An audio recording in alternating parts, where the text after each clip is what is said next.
Anggota Dewan Perwakilan Rakyat Bambang Haryo Soekartono meninjau kesiapan angkutan laut Lebaran 2026 di Pelabuhan Tanjung Perak, Surabaya. Sementara itu PT Pelayaran Indonesia atau PELNI juga telah melakukan pengecekan kondisi kapal dan penambahan alat keselamatan. Menjelang angkutan Lebaran yang dimulai tanggal 13 hingga 30 Maret, khususnya angkutan laut, anggota DPR RI Bambang Haryo Soekartono meninjau langsung kesiapan angkutan laut Lebaran 2026 di Pelabuhan Tanjung Perak, Surabaya. Dalam kunjungannya, ia menyebut kesiapan pelabuhan menjadi faktor utama dalam mendukung kelancaran angkutan Lebaran. Mulai dari kapasitas dermaga, kapal, hingga daya tampung penumpang dan kendaraan. Namun demikian, ia menekankan pentingnya penguatan aspek keselamatan di luar area pelabuhan dan kapal, khususnya pada jalur pelayaran padat di wilayah timur Indonesia. Sementara itu, KSOP Tanjung Perak Surabaya sudah berkoordinasi dengan operator untuk mengantisipasi lonjakan penumpang. Pelabuhan sudah menyiapkan namanya ISPS Code, ya, Safety and Security Port, ya, itu sudah dilaksanakan dengan baik.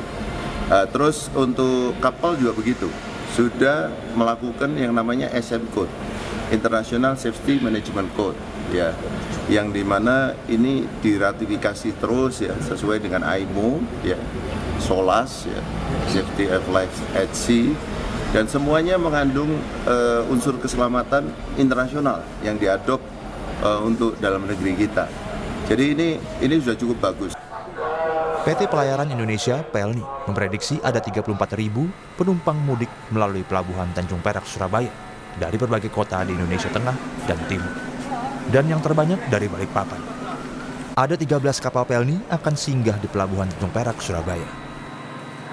Secara nasional, untuk Surabaya sendiri diprediksi sebagai pelabuhan kedatangan terpadat, ya pelabuhan diprediksi sekitar nanti itu yang datang di Surabaya itu secara nasional sekitar 34 ribuan prediksi kita nanti yang datang yang turun di Surabaya. Menyambut angkutan Lebaran tahun 2026 ini, PT PELNI telah melakukan pengecekan kondisi kapal dan penambahan alat keselamatan. PT PELNI telah menyiapkan 25 kapal penumpang dan 1 kapal perintis. Tim Liputan Kompas TV, Surabaya, Jawa Timur. Lebih lengkap soal persiapan PT PELNI Surabaya dalam menghadapi gelombang mudik tahun 2026 di Pelabuhan Tanjung Perak akan kita bahas bersama Kepala Cabang PELNI Surabaya, Bapak Roni Abdullah. Selamat pagi, Pak Roni. Selamat pagi. Ya, ini jelang mudik 2026, bagaimana persiapan PT PELNI untuk armada? Seperti apa, Pak? Oke, untuk kesiapan armada tentunya kita mengecek kesiapan armadanya, melakukan rem cek terhadap kapal, ya, kesiapan alat-alat keselamatan, ya, kemudian tentunya untuk kesiapan operasional kapal ini tentunya termasuk juga support untuk operasional kapal seperti kesiapan bahan bakar dan kebutuhan kapal lainnya, Mbak. Itu yang kita lakukan untuk persiapan. Oke, ada safety dan security yang tadi disampaikan juga sebelumnya oleh anggota DPR. Bagaimana teknisnya, Pak? Betul. Nah, sebagaimana kita ketahui untuk PELNI sendiri, kita mempunyai 3 pilar ya untuk pelayanan angkutan Lebaran tahun 2026 ini, yang dimana yang pertama itu adalah safety first, zero accident, dan service excellent. Nah, 3 pilar inilah yang menjadi basic kita, ya, dasar kita untuk persiapan pelayanan angkutan Lebaran tahun 2026 ini, Mbak Disa. Untuk infrastruktur tambahan ada yang dipersiapkan membedakan dengan Lebaran sebelumnya, Pak? Ada infrastruktur tambahan, artinya prinsipnya kita memberikan kemudahan untuk calon penumpang yang mudik menggunakan kapal laut. Nah, infrastruktur yang kita maksud ini adalah yang pertama adalah yang itu infrastruktur untuk kesiapan IT di pelabuhan, ya, untuk proses boarding di DCS, ya. Kita mempersiapkan infrastruktur untuk kesiapan IT-nya, kemudian dari sisi peralatannya juga kita pastikan siap semua, karena itu kan semua elektronik semua, Mbak, untuk peralatan yang kita butuhkan. Sehingga kesiapan peralatan inilah yang nantinya akan berdampak kepada kemudahan masyarakat sewaktu menggunakan transportasi laut, khususnya yang naik di pelabuhan Tanjung Perak Surabaya. Itu kesiapan-kesiapan yang kita lakukan secara infrastruktur.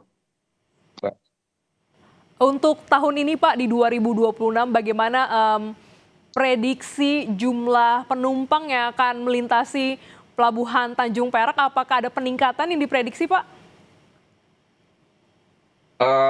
Untuk prediksinya kita secara jumlah itu sekitar 34 ribuan ya. Nah, untuk apakah pertanyaan apakah ada peningkatan? Menurut kita ada penurunan, Mbak. Ada penurunan sekitar 1,4% dari tahun lalu.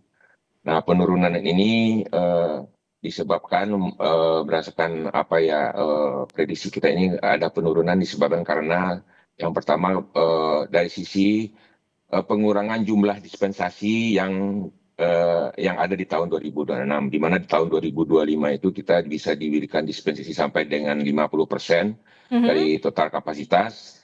Nah, untuk tahun 2026 ini kita maksimal diberikan dispensasi hanya 30%. Nah, itu prediksi kita penyebabnya di situ, Mbak, 1%, penurunan 1,4% itu di situ.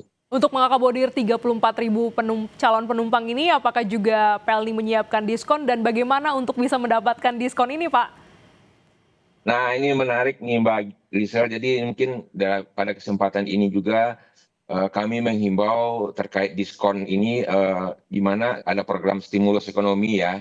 Nah, program stimulus ekonomi ini Pelni memberikan diskon sebanyak 30% dari tarif dasar. Nah, kapan periodenya? Periodenya dari tanggal 11 Maret, pemberangkatan 11 Maret sampai dengan pemberangkatan tanggal 5 April 2026 bagi saya. Ya, untuk pembelian tiketnya melalui online aplikasi? Nah, sekarang ini kita untuk pembelian tiketnya sangat gampang lah ya, artinya kita mempermudah masyarakat untuk mendapatkan